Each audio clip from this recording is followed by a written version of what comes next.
വിശുദ്ധ മർക്കോസിൻ്റെ സുവിശേഷം 9-ാം അധ്യായം 33 മുതൽ 41 വരെയുള്ള തിരുവചനങ്ങൾ. സ്വർഗരാജ്യത്തിലെ വലിയവൻ.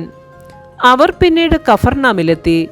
അവൻ വീട്ടിലായിരിക്കുമ്പോൾ അവരോട് ചോദിച്ചു, വഴിയിൽ വെച്ച് എന്തിനെക്കുറിച്ചാണ് നിങ്ങൾ തമ്മിൽ തർക്കിച്ചിരുന്നത്? അവർ നിശബ്ദരായിരുന്നതേയുള്ളൂ. കാരണം തങ്ങളിൽ ആരാണ് വലിയവൻ എന്നതിനെക്കുറിച്ചാണ് വഴിയിൽ വെച്ച് അവർ തർക്കിച്ചത്.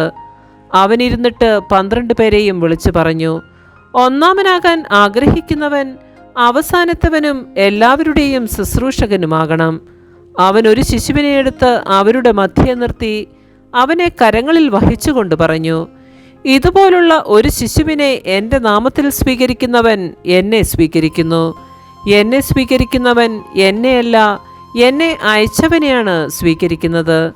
യോഹന്നാൻ അവനോട് പറഞ്ഞു, ഗുരു, നിന്റെ നാമത്തിൽ പിശാചുക്കളെ പുറത്താക്കുന്ന ഒരാളെ ഞങ്ങൾ കണ്ടു. ഞങ്ങൾ അവനെ തടഞ്ഞു, കാരണം അവൻ നമ്മളെ അനുഗമിച്ചില്ല. യേശു പറഞ്ഞു, അവനെ തടയേണ്ട. ഒരുവന് എൻ്റെ നാമത്തിൽ അത്ഭുത പ്രവൃത്തി ചെയ്യാനും ഉടനെ എന്നെക്കുറിച്ച് ദൂഷണം പറയുവാനും സാധിക്കുകയില്ല. നമുക്ക് എതിരല്ലാത്തവൻ നമ്മുടെ പക്ഷത്താണ്. സത്യമായി ഞാൻ നിങ്ങളോട് പറയുന്നു, നിങ്ങൾ ക്രിസ്തുവിനുള്ളവരാകയാൽ അവൻ്റെ നാമത്തിൽ ആരെങ്കിലും നിങ്ങൾക്ക് ഒരു പാത്രം വെള്ളം കുടിക്കാൻ തന്നാൽ അവന് പ്രതിഫലം ലഭിക്കാതിരിക്കുകയില്ല. നമ്മുടെ കർത്താവായ മിശിഹായ്ക്ക് സ്തുതി.